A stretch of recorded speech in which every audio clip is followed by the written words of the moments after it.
Good day, everybody! For today's lesson, we will be discussing illustrating linear equations and linear inequalities in one variable.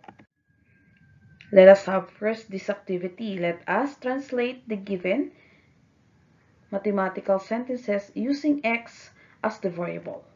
For number 1, we have 3 added to a number is equal to 8.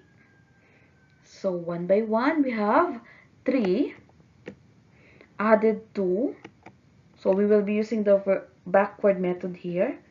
A number x is equal to 8. So our answer here is x plus 3 equals 8.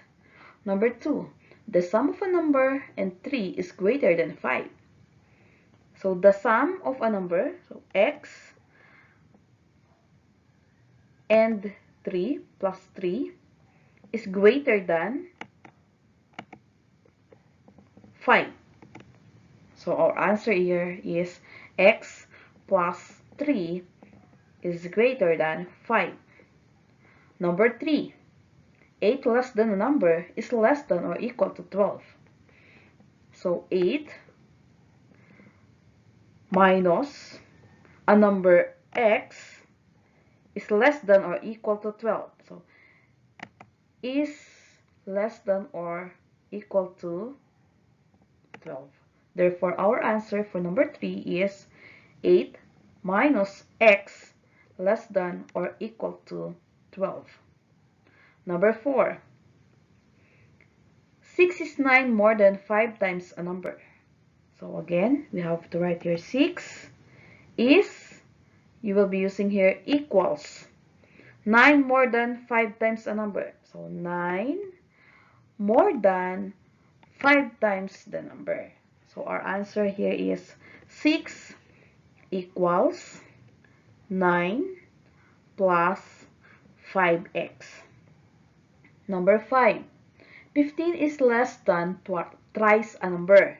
So 15 is 7 less than thrice a number.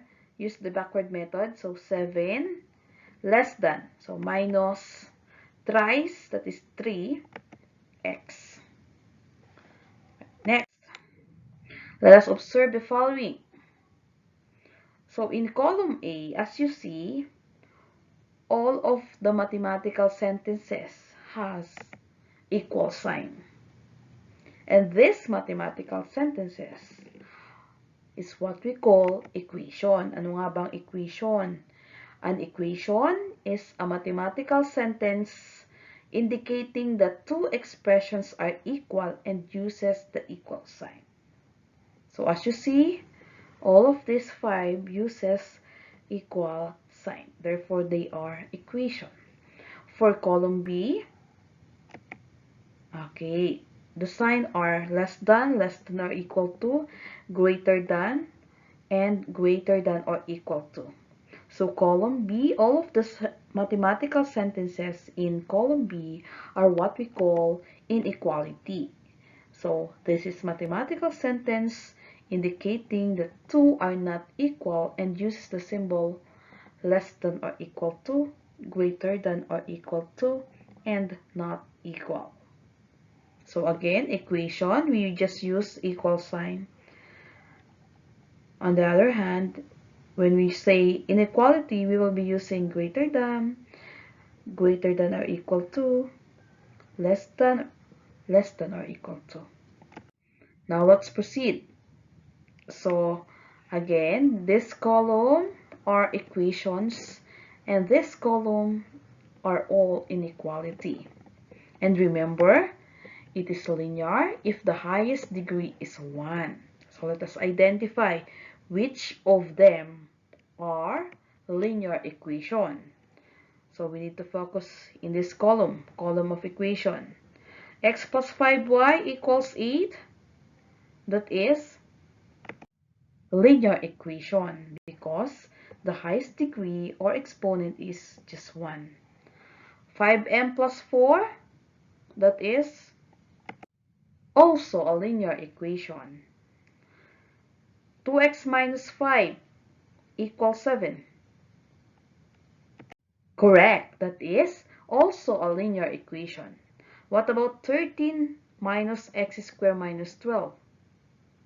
That is not a linear equation because the highest degree is not 1. This one is a quadratic equation because the highest degree is 2. Same way with the last mathematical sentence wherein the exponent is 3. According to the definition, linear equations should have the highest degree of 1. This time, 3 and 2 are the highest degree of these two sentences respectively, making these two as not a linear equation. Next, linear inequality. So again, you have to look at the degree. M plus 3 less than 4. Okay, that is a linear inequality. What about x minus 5 less than or equal to 3? Correct. That is also a linear equality. What about x cubed plus 2y greater than 10? Okay, that is not a linear inequality because the degree is greater than 1. Again, linear inequality should have the highest degree of 1. What about 4x plus 5y greater than 1? Okay, that is a linear inequality. What about x to the 4th plus 7 greater than or equal to 3? Okay, that is not a linear inequality because the degree is not equal to 1. So as you see, 4 ang degree dito. Now I have here the column of linear equation and linear inequality. This time, identify naman natin kung alin ba ang linear equation in one variable. Again, when you say variable, it pertains to a symbol, okay, or letter. So for this, x plus 5y equals 8. Is this a linear equation in one variable? Correct. That is not a linear equation in one variable because as you see, there are two variables here, x and y, making that as not a linear equation in one variable. What about 5m plus 4 equals 9? Correct. That is a linear equation in one variable. 2x minus 5 equals 7. Correct. That is a linear equation in one variable. So again, when you say linear equation in one variable, the variable is only one here. Next, let us have linear inequality in one variable. Is m plus 3 less than 4 a linear inequality in one variable? Correct. That is linear inequality in one variable. What about x minus 5 less than or equal to 3? Correct. That is also our answer. What about 4x plus 5y greater than or equal to 1? Okay, that is not a linear inequality in one variable. Although, this is linear inequality but not in one variable because as you see, there are two variables here. Same way with linear equation here. Now let us find out the difference between linear equation in one variable. Let us have a mathematical sentence which states that two expressions are equal. So we will be using the equal sign. Example, 5m plus 4 equals 9. So read as 5m plus 4 equals 9. So equals ang ginamit nating symbol. Next is 2x minus 5 equals 7. Again, equal sign is being used. And a first degree equation that can be written as ax plus b equals to 0, where a and b are real numbered. And a is not equal to 0. So as you see, the highest degree is just 1. And The value of the variable that results in a true statement is the solution of the equation. So there is only one solution for this. Next, linear inequality. When do we say that it is a linear inequality in one variable?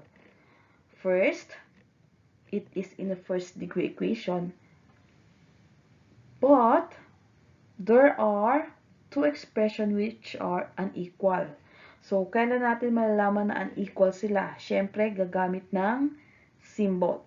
Example, m plus 3 is less than 3. Next, 4x minus 5 is greater than 1.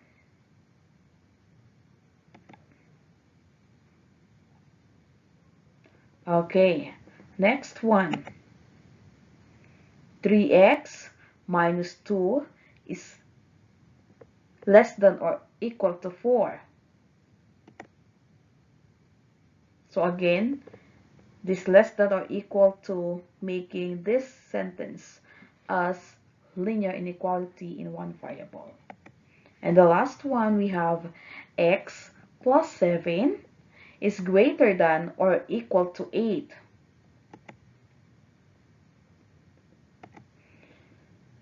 The other difference is the solution set of an inequality is the set of values that makes the inequality a true statement. So meaning there are many solutions. So let us define a solution. A solution or root of the equation is the value of the variable that makes an equation a true statement. Now let us determine if the given values of y are solution to the equation.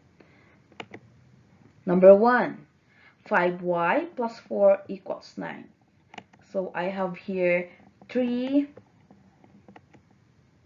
given for y. So let us try one by one. For y equals negative 1, we will just substitute. So substitute negative 1 to your y. So 5 times negative 1 is negative 5. Then bring down plus 4 equals 9. Negative 5 plus 4, the answer is negative 1 equals 9. Is this true or false? Correct, that is false. Next, for y equals 0. Same procedure, you will just substitute 0 to your y. So 5 times 0 is 0. Then bring down 4 equals 9. 4 equals 9. Is this true or false? Correct, that is also false statement. For y equals 1. Again, substitute 5 times 1 plus 4 equals to 9. So you have here 5 plus 4 equals 9. Then just add 5 plus 4 is equal to 9. Just copy equals 9. Are they equal or not equal? Correct. They are equal, meaning this is true. Therefore, 1 is a solution of the equation 5y plus 4 equals 9. Next example, 2y minus 5 equals 7, given y equals 3, y equals 6, y equals 9. So let us just substitute. So 2 times 3 minus 5 equals 7. 2 times 3 is 6, minus 5 equals 7. So 6 minus 5 is 1. Just copy equals 7. Are they equal or not equal? Correct. They are not equal, making this as a false statement. What if y equals 6? Again, substitute natin ang 6 sa ating y. So 2 times 6 minus 5 equals 7. 2 times 6 is 12. Minus 5 equals 7. Next, let us move on with getting difference. 12 minus 5 is 7 equals 7. Are they equal? Correct. They are equal, meaning this is a true statement if y equals 6. Next, for y equals 9, again, substitute natin. So, yung y naging 9. 2 times 9 is 18. Minus 5 equals 7. So, 18 minus 5 is 13 equals 7. Is this true or false? Correct. That is false. Therefore, 6 is a solution of our equation 2y minus 5 equals 7. Number 3. Y minus 3 less than or equal to 4. If y equals 5, y equals 6, and y equals 7. So, for y equals 5, substitute ulit natin. So, yung y naging 5 minus 3 less than 4. So, 5 minus 3 is 2 less than 4. Is this true or false? That is true. Mas maliit ang 2 kaysa sa 4. For y equals 6, again, substitute. 6 minus 3 less than 4. 6 minus 3 is equal to 3 less than 4. Is this a true statement or false statement? Correct. That is true. For y equals 7, so substitute ulit natin. 7 minus 3 is less than 4. Correct. 7 minus 3 is 4, less than 4. Is this a true or false statement? Correct. That is a false statement, meaning 5 and 6 are the solutions of the inequality y minus 3 less than 4. But wait, it is, when you say inequality, you can use any solution that will fit or satisfy your given equation, inequality. So, since dalawa lang ang given dito na nag-true, yun ang ating sagot. Pero, mayroon pang ibang numbers. Kasi, inequality po ito. Next, 2y plus 1 greater than or equal to 3. So, if y is equal to 0, just substitute. 2 times 0 plus 1 is greater than 3 or equal to 3. 2 times 0 is 0 plus 1. You have 1. Greater than or equal to 3? That is false. For y equals 1, again substitute. 2 times 1 is 2 plus 1. We have 3 is greater than or equal to 3. Is this true or false? Correct. That is true. Next, for y equals 2. Again, substitute. 2 times 2 plus 1 is greater than or equal to 3. So, 2 times 2 is 4. Plus 1, we have 5. Greater than or equal to 3. And that is